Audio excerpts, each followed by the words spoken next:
My name's Diane Southard, and I am from Carl Junction, Missouri. Cool. I am the K-12 instructional technology coach, so I get to work with all ages. K-12. Wow. So how many students do you say? About 3,000. Wow. About 3,000, and there's just one of me. Yeah. For the whole district. For the whole district. You're driving a lot. You're between campuses a lot. Are you guys? Well, luckily our K1 campus and then our 2 through 6 are across the street from each Nice. other. So it's a drive to junior high and a drive to Yeah. high school.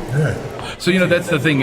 Isn't it so great we've come to the point where we have instructional technology specialists, that we Yes. have people that, and I've been preaching that for a long time. Listen, I'm the tech guy, we always say, listen, we'll keep the air conditioning running.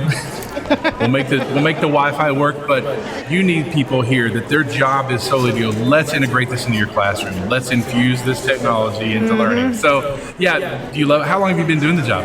This coming school year will be my 3rd year. I got my master's in EdTech in 2014 because that's where my heart lies. Yeah. I was an EMIS teacher in 4th grade for 8 years, and when I changed districts, I lost my technology, and so I was so excited when they created that position and kind of got to write the job description myself.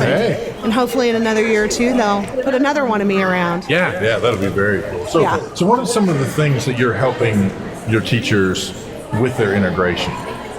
Well, right now, PBL is a big thing, so working a little bit with PBL, introducing our teachers to that.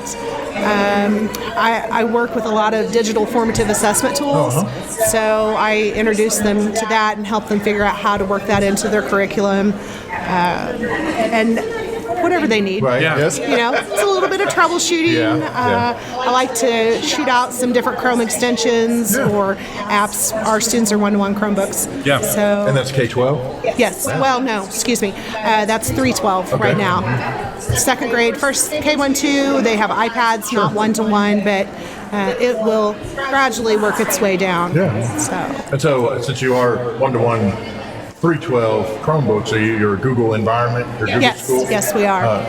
Google Who Classroom. isn't anymore, right? Well, It's Yeah. kind of like, so Google Classroom gaining ground in your district?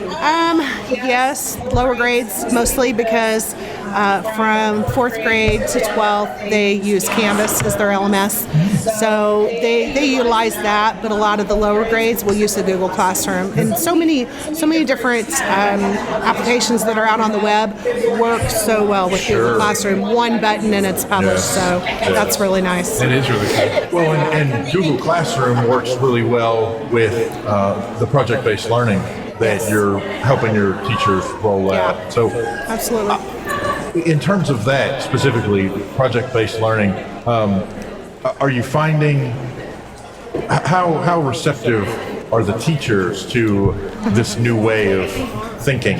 Well, I knew I was going to find a magic question. Yeah, this is actually the first year that they're really kind of pushing towards that.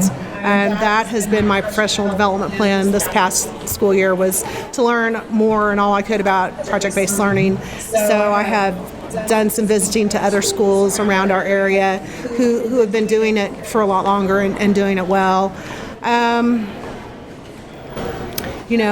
Teachers are busy, and it's a lot of upfront work.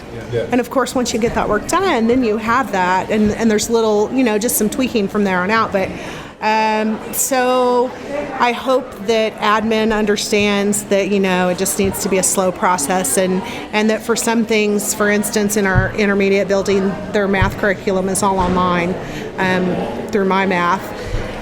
And trying to incorporate that in means you're not going to work through that program and do a lesson a day. It means you're going to take those standards and make that project, So, so it's just my hope that the admin in those buildings understand that things are going to look a lot different in those classrooms than it is in your other. The pacing's going to be different. So we have a handful of teachers who are on board with it, and as far down to 2nd grade, we've got a 2nd grade teacher and he'll do great. He's just great with that anyway. So so I look forward to working with them.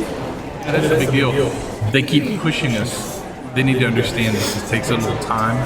Yeah. And then it's going to get fast in some areas, but it's going to take a little longer in other areas. Absolutely, because and some of the content areas seem to lend themselves a little bit easier to it. Your science, your STEM kind of stuff, but math is a little bit harder to try to figure out how to work that in, and ELA, but I've seen it done, so just takes some work. So it also helps when you've got teachers who can, if you've got multiple teachers who work together at a particular grade level, Yes. or if you have the one teacher who kind of teaches everything, if they can see where the project can cover all of those different standards, all those different subject areas from these different multiple angles, that also helps. And a lot of that's just going to come with training and time and willingness to work, the math with the social studies and the social studies with the ELA department. There's going to have to be a lot of collaboration that goes on, and I think in a lot of schools everybody's got their department and they stay in their department. So it's it's going to take a little bit of a shift, but hopefully it'll just snowball when they see somebody doing it and see how well it works and see what their students are gaining, that they'll take off with it. Yeah, that's very cool.